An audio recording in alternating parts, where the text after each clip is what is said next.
Today on the Big 3 and 30, the Raiders are set to kick off the NFL Draft. And it really only has to do with Fernando Mendoza. The Jets have options at the number 2 pick.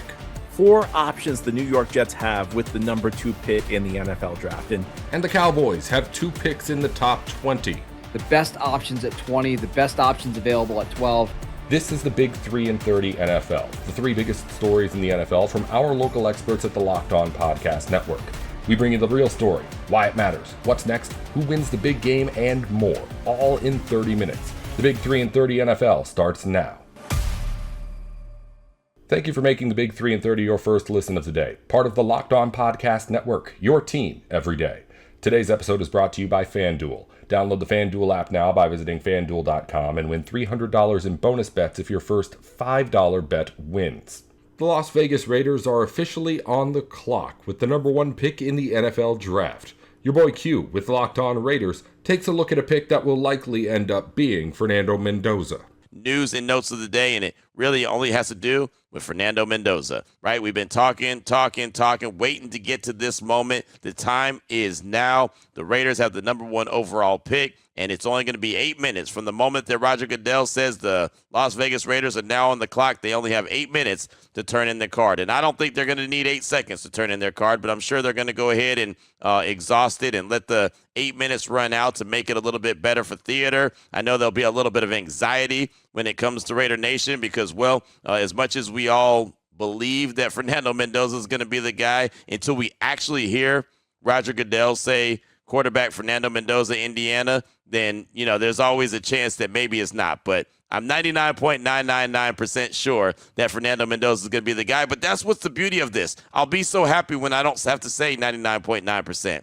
I'll be happy when I can say 100% without a doubt Fernando Mendoza is the Raiders quarterback. Now, again, I fully believe that that's going to be what's going to happen. But I promise you, after his name is announced, I'm going to get a bunch of text messages. I'm going to get a bunch of tweets. I'm going to get some emails that say, Q, we did it. Q, we did it. Q, we did it. Fernando's our guy. We got our guy. I promise you that's what's going to happen. And that's just the excitement of Raider Nation knowing that the franchise quarterback is going to be in the mix. And he's a guy that the Raiders have been looking for ever since they sat down Derek Carr. They never had a succession plan. When they decided they were going to sit him down, they didn't know what direction they were going to go. And they had a terrible season in 2025. They earned the number 1 overall pick.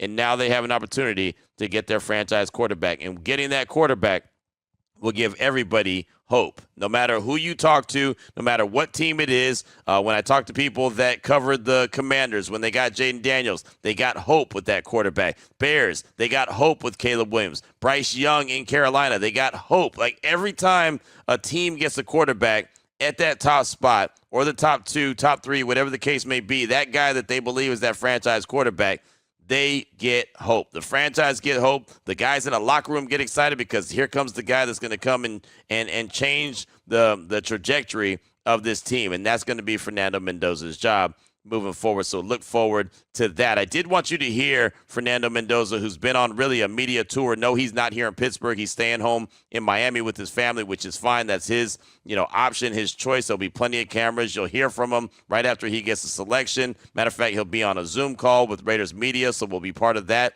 as well. And there'll be plenty of time that you'll hear from the franchise quarterback. But he was on the Dan Patrick Show on Wednesday. And I think DP, first of all, does a great job when it comes to interviewing. I think he's the best in the business. I like to think that I do a pretty good job interviewing folks, but Dan Patrick is the best of the best. And so I just want you to hear a couple minutes of the interaction, the back and forth between Dan Patrick and Fernando Mendoza. Check it out. Have you met Tom Brady?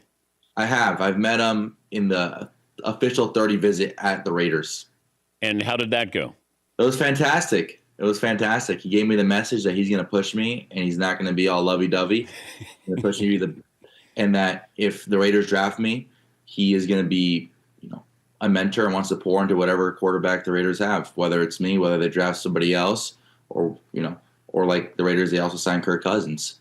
What was your reaction when they brought in Kirk Cousins? Well, if I'm lucky enough to go to the Raiders, I think it'd be a great opportunity to be able to learn from someone who's had so much success throughout the years and who I think has a very similar playing style as me. I've been able to watch his film.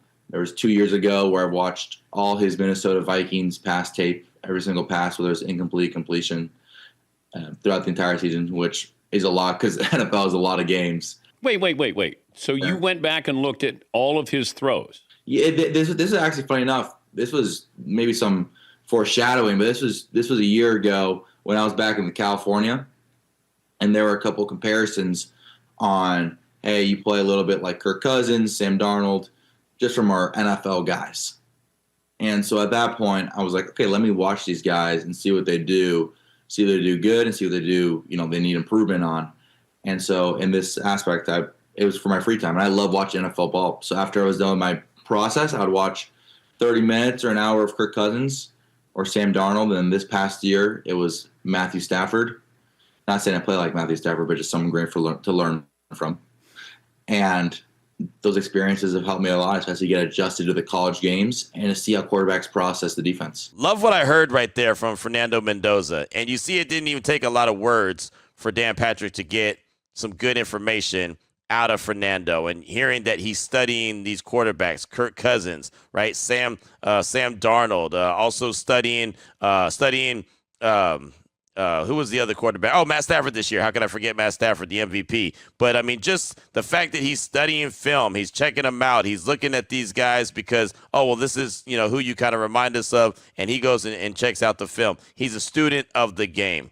You think that's not going to be something that this franchise is going to really appreciate? You think that's not going to be something that Clint Kubiak's going to appreciate? He's already diving into the nuances of the Clint Kubiak offense, so he's ready to hit the ground running. Does that mean he's going to start day one? No, not at all. But it just lets you know the kind of person that he is. I mentioned being out at the community event on a Wednesday. It was really cool. They have it every single year, the day before the draft starts.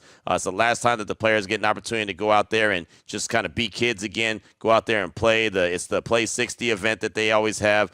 Special Olympics are out there as well. It's just, again, it's a lot of fun. You get to catch up with the prospects. You get to catch up with analysts, and we did that. And one of the analysts that I caught up with was Joel Klatt, and I had a little back and forth with him about Fernando Mendoza. This is just a couple minutes of the back and forth between myself and Joel Klatt talking Fernando Mendoza. Check it out. You mentioned on your show about Fernando Mendoza and the big moments and how he steps up. What is it about him where he's able to capture those moments? I don't know, man. If I knew, I would bottle it up and sell it because it was remarkable how consistent he was when everything was on the line. Right. It started at, Iowa. Mm-hmm. He throws a pick, huge mistake, comes back, drives him down the field, wins the game against a really good defense in a tough location. Throws a pick 6 against Oregon, comes back next drive, right down the field, beautiful throw to Elijah Surratt, wins the game on the road against Oregon. Penn State throws a pick, comes back 2nd and 15, drives down the field. It's the loudest I've ever heard Beaver Stadium. Drives down the field, makes an incredible throw to Omar Cooper. They win the game. Ohio State, facing the best defense in the country, throws a slot fade for a touchdown, a 3rd down to Charlie Becker on the back shoulder. It happened time and time again, and then in the 4th down national championship situation, he takes it himself. I can't remember a time when it was literally 100%. When a play needed to be made, it was made, and that's a trait that you just can't coach. How does he translate into the NFL with Clint Kubiak and that offense in Vegas? I think Fernando showed the ability to develop and grow last year from what he was at Cal to what he was at Indiana. Trust me when I tell you this, when you talk with Fernando, all he cares about is getting better every single day. He doesn't really care about all the accolades and all the big stuff that we focus on, being undefeated, being national champions.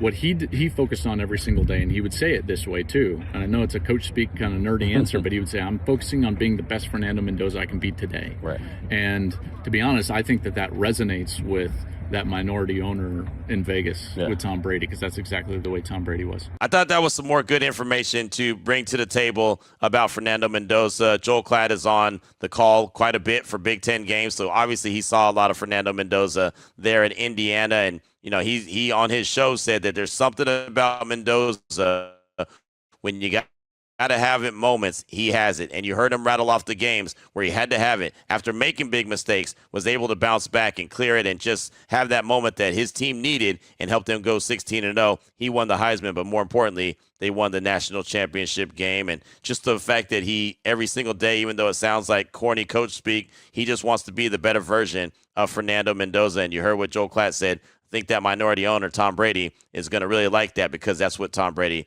was like. Now, look, by no means am I saying that he's going to end up being Tom Brady, but I always say I'll take the guy who's going to work his tail off as opposed to the guy who might have the most talent, right? I mean, and I say that about myself all the time. I ain't the most talented dude, but I'm not going to be outworked, right? And it sounds like Fernando Mendoza is ready to take this quarterback job, take this opportunity that he's going to have with the silver and black that we'll hear in a matter of hours, not days, not months, not weeks, but hours. And depending on what time you're listening to it, minutes, right? 5 p.m. Pacific time, 8 p.m. Eastern time. That's when the draft officially gets started. Cannot wait to be backstage and ready for everything that's going to go down in round number 1. Because, look, Fernando Mendoza will be the first name called, but there'll still be 31 more picks after that.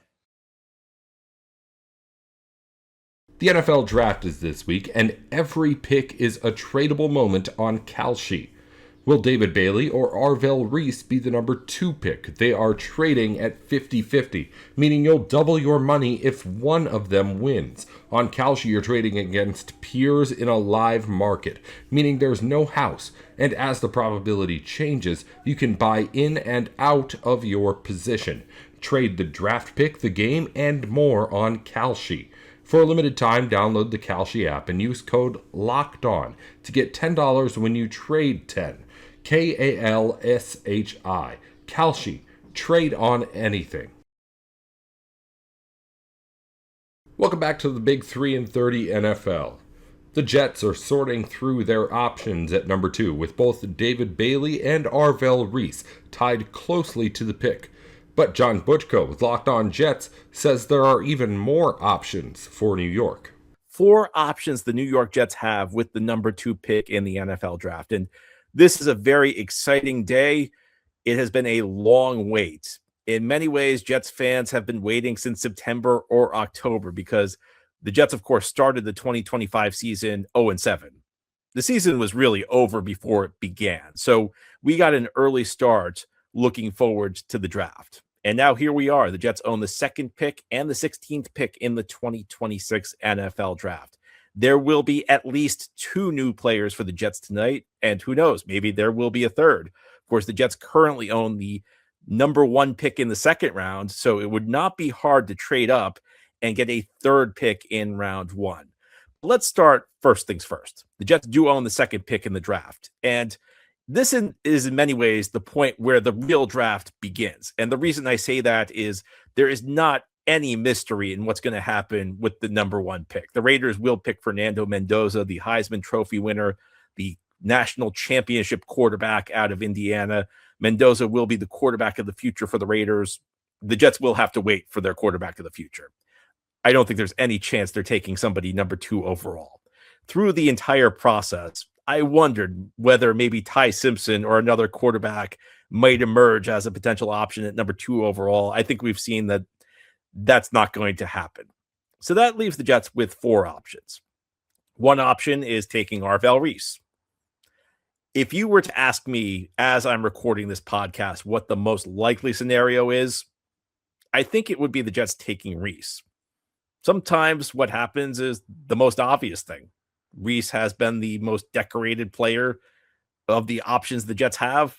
He's been the guy who's gotten most of the buzz. He's gotten most of the hype. A lot of talent evaluators think he is the best non-Mendoza player available to the Jets. So my guess is it's going to be Arvell Reese. But there, of course, there is another option. If we're looking at a pass rusher, it's David Bailey out of Texas Tech.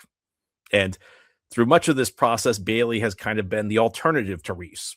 Would it be a shock to me if the Jets pick Bailey tonight? No. My guess right now is it's Reese, but I'm not going to be floored if the Jets end up picking Bailey. Option number 3 would be go with a player who's neither Reese nor Bailey. Now, this would be a surprise, and there are many different options. You could go with a blue chip prospect at a non-premium position. The 3 who come to mind are Sonny Styles out of Ohio State, Caleb Downs out of Ohio State, and Jeremiah Love out of Notre Dame.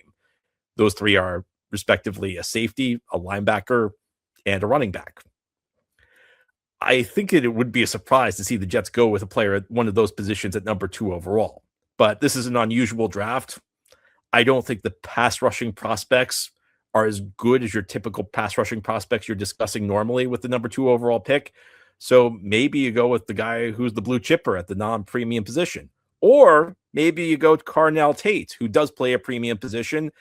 Tate's a cut below what you normally would consider at the wide receiver spot with the number 2 overall pick, but he is the consensus top wide receiver in this year's class. Wide receiver, of course, is a very important position. The Jets have a pretty glaring need at wide receiver. So if the Jets went away from the chalk picks, I think Tate could potentially be in the mix. And then you have option number 4, which is try and engineer a trade down. And the end result would essentially be the same thing as option number 3. You'd end up with a non-Reese or Bailey player, most likely. And the 4 most likely guys you would pick would be either Tate, Styles, Downs, or Love. Either the guy at the premium position, Tate, or the 3 guys at non-premium positions who project as potential all-pros. Now, my preference would be the trade down. And I say that for a couple of reasons. Number one, if you're a longtime listener of the show, you know I always love a trade down. I think that the way the NFL draft is built, you benefit from trading down. I think one of the biggest market inefficiencies in the NFL is the perception that trading up is a good move in the NFL draft. Now, occasionally, there is a trade up that works out. I'm not saying that the hit rate for trading up is 0. I'm not saying you should never trade up under any circumstances, because if you pick your spots well, you can really do yourself a lot of favors building your team. But numbers show that you lose more than you win trading up. Trading down is a better way to go. And a lot of this has to deal with overconfidence that teams have. Teams are overconfident in their scouting ability. Sometimes you trade up for a guy you're absolutely sure of, but you miss something, or something goes wrong, or the guy you trade up for suffers a lot of injuries, like happened with the Jets with Elijah Vera Tucker. And trading down gives you extra opportunities to get hits. If you go back to 2017, there was a famous trade between the Bears and the 49ers. The Bears moved up 1 slot to get Mitchell Trubisky. The Bears were at 3, the 49ers were at 2. The 49ers traded down. And with the 3rd overall pick, they made a terrible choice. They picked Solomon Thomas. But 2 of the picks that the Bears traded the 49ers turned into star players. One was Alvin Kamara. Now, the 49ers traded the pick again. The Saints ended up with it and picked the great Alvin Kamara at the running back position. Another was Fred Warner, star linebacker. So that shows you the value of trading down, because sometimes you miss on your high picks, and adding extra picks at a later stage of the draft gives you a chance to atone for them. Sometimes that can wipe out a mistake that you make. And I know you could also counter with situations where trades up worked, but trading down more frequently results in good things for your team. And I think there's another component here. It goes back to what I said earlier. Reese and Bailey are both quality prospects. In a normal draft, they're both high first-round picks. They're both guys going in the top half of the first round. But I don't think they're normally going number 2 overall. I've discussed this a lot on this podcast over the last couple of months, but I'll say it again. You drop RFL Reese into the 2017 draft, I don't think that it's a neck-and-neck race between him and Myles Garrett, who the first edge guy is going to be off the board. I don't think he's on Garrett's level. You drop David Bailey into the 2019 draft, I don't think there's a debate between him and Nick Bosa. I think Bosa's going number 2 overall that year. I think Bosa is going to be the first edge rusher off the board. These guys are a cut below the elite level edge rusher. And the Jets are a team that really lacks talent. You hope that some of the moves they made in free agency will improve the roster, but there's just a shortage of blue chip talent on this team. In fact, Garrett Wilson's really the only star level player left on this roster. And that means, while you can never really afford a miss in the top 5, the Jets absolutely have to get this pick right. They have to get a big time contributor. In an ideal world, you'd be adding a quarterback. If not a quarterback, you'd be adding that sort of big time pass rusher, that guy who's just like the can't miss prospect. And I hate using that phrase because there's always a chance any prospect can miss. But that guy who you feel really good is about being a superstar. I don't think that guy's there in this class. I think there are guys who could be really good. I think Arvell Reese and David Bailey could be really good. If either of those guys is the pick tonight, I fully expect one of the two. My guess is Reese, would not be shocked with Bailey. I'll root for them. I think there's a path that either of them could be excellent players in this league. But I think the better bets are the guys who play the non-premium positions. If you could move down and get extra picks and still get a blue chip prospect, even if he doesn't play the most important position, to me, that would be the best case scenario for the Jets in this class. I normally wouldn't want a linebacker who plays an off-ball role or a safety or a running back this high, but there's the perfect world and the world we live in. For the world we live in, I'd like to see the Jets trade down, get extra picks, get that blue chip guy who has a high chance of becoming a star level player. Because we could talk all we want about the needs the Jets have, certain positions where they're weak, but I think more than anything, the Jets just need star level talent. And I think trading down could give them a great opportunity to add to their stockpile of draft picks and still add a star level talent. Now, ahead here on the Locked On Jets podcast, we'll turn our attention to pick 16. I think this is very much a pick where the Jets need to have a solid plan. There's one position they should target, but they should also have a plan B in case they need to adjust. This time of year, where all you really want is something warm, easy, and satisfying, that's why Home Chef has become such a go-to. It takes the stress out of dinner and makes it simple to actually enjoy cooking again. Home Chef makes cooking easy with fresh, pre-portioned ingredients, simple recipes, and meals that taste great. They're quick, too, from 30-minute recipes to oven-ready options when you don't want to think. And there's tons of variety, over 30 meals each week, so it never feels repetitive. And everything's portioned out, so the less prep and cleanup for you. It just makes dinner feel manageable, even on the busiest of days. For a limited time, Home Chef is offering listeners 50% off and free shipping for your first box, plus free dessert for life. Go to homechef.com/lockedonnfl. That's homechef.com/lockedonnfl for 50% off your first box and free dessert for life. Must be an active subscriber to receive free dessert. The NFL Draft is here, where preparation meets opportunity and every decision matters. It's all about being ready when your moment comes. And that same mindset applies off the field. That's where Rougiette comes in. Rougiette offers treatments designed to help you feel ready and confident when it matters most. And they also offer their Go Long option, designed to help with both performance and control. It's all about showing up at your best, whenever your moment is. Head to Rougiette.com/lockedonnfl and get 15% off your ED treatment. That's RUGIET.com/lockedonnfl for 15% off. Rougiette, performance medicine for men. Welcome back to the Big 3 and 30 NFL. The Cowboys have 2 first-round picks at number 12 and 20 as they look at several ways to attack the draft. Marcus Mosher and Landon McCool with Locked On Cowboys lay out the options. The NFL draft is just hours away. We're going to talk about the best options at 20, the best options available at 12. Landon, how you feeling about the draft? Well, I'm excited. Yeah, I mean, obviously this is what we've been anticipating for months and months, and I've got draft day on pause in the other room. I'm ready to start watching. There you go. I really hope we find out what's in that piece of paper in his pocket. I don't know yet. We'll see. Right. But yeah, I'm ready to go. Let's do this. Yeah, I mean, we've done all the work. We're ready to go. Let's start with the pick at 12. And we've heard just about every rumor possible. The Cowboys are going to trade up to 3. They're going to trade up to 6. They're going to trade up to 9. They're going to stick and pick. They're going to trade back. I think we should go back, at least talk about some of the names that we are considering at 12. I think the most realistic high-end player that could be available at 12 would be Caleb Downs. And we're starting to see more and more mock drafts, including Daniel Jeremiah, I believe Lance Zierlein, Todd McShay, all put Caleb Downs at 12. If the Cowboys are sticking at that spot, I got to believe that's the pipe dream. Yeah, absolutely. I mean, I this is not really far off from kind of what we've been saying is the best likeliest pick, right? And I think, there's been some back and forth about Mansour Delane being that, in that conversation as well. And I certainly wouldn't be upset if he ends up being the pick. I think if he gets picked over Caleb Downs, I think that's an interesting angle, but I think you could make the argument that it would be a positional situation.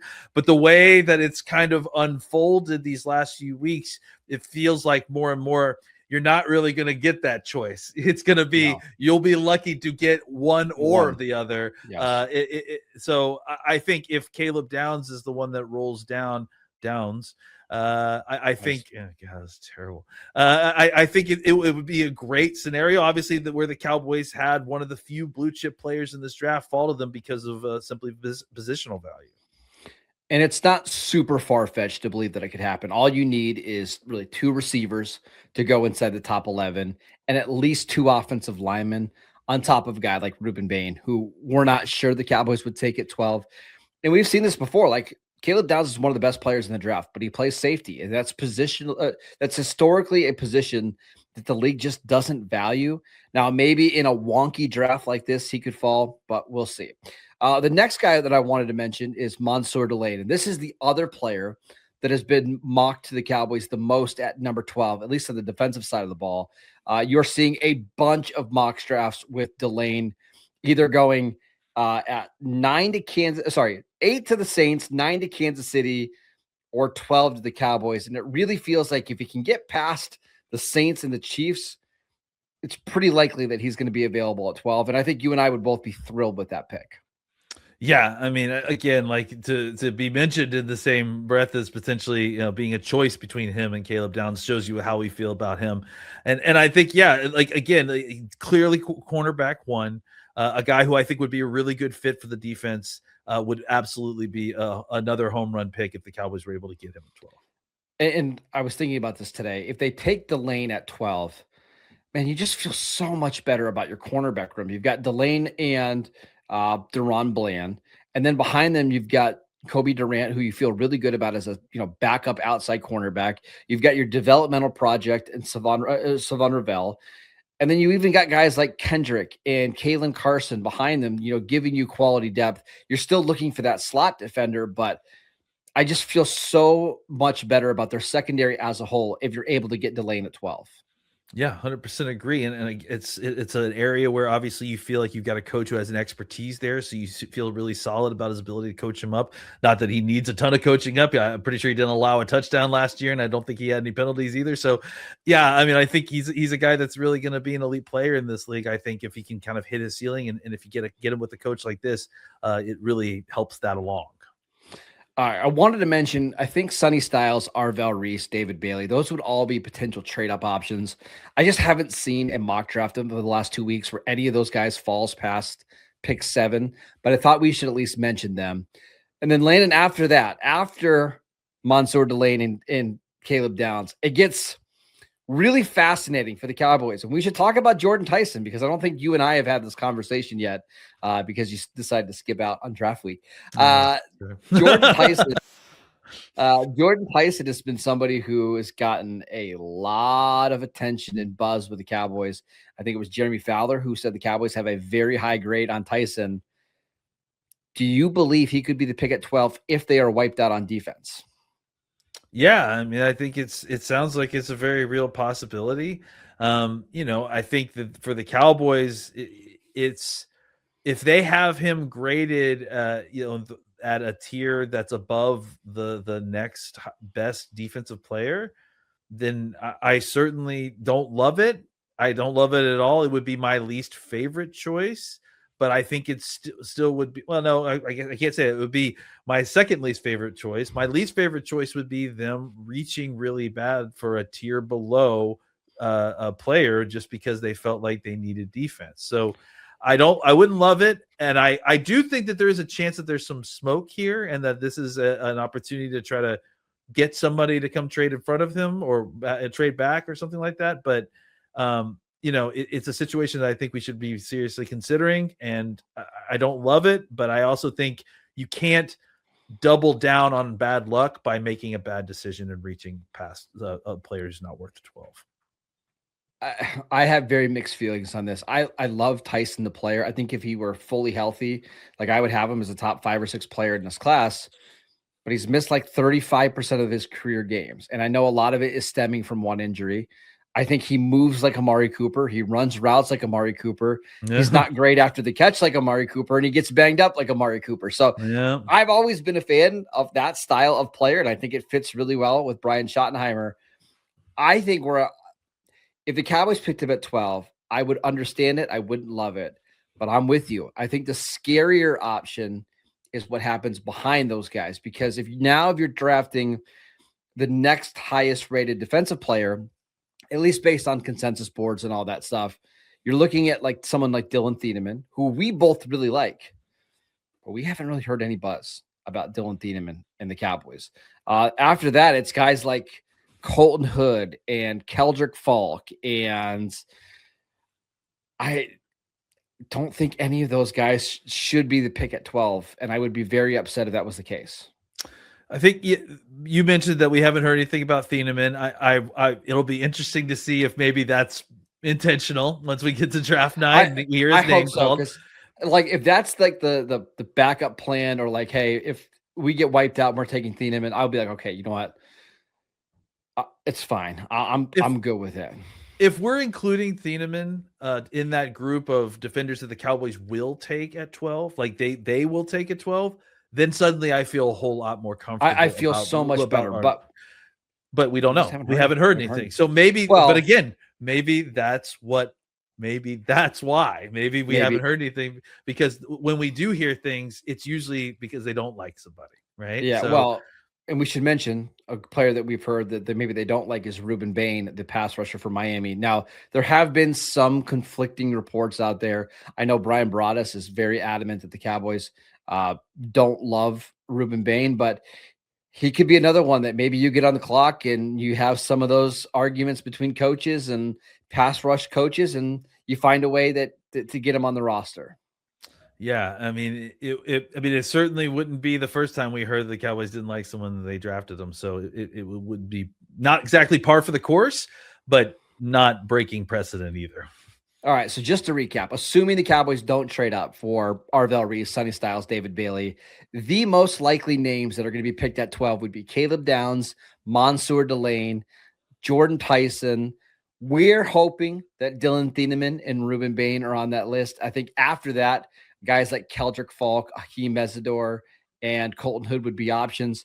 I would be almost shocked if it's anybody but one of the names that I just mentioned.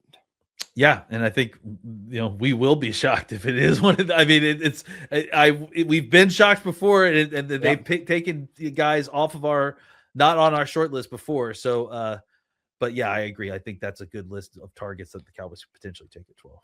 That's all for today's Big 3 in 30 NFL. If you follow basketball or college sports, the Big 3 in 30 has shows for the biggest news in the NBA and on campus going up every week just like this one. Just search the Big 3 in 30 NBA or the Big 3 in 30 College wherever you're listening or watching now. Thanks again for tuning in to the Big 3 in 30 NFL.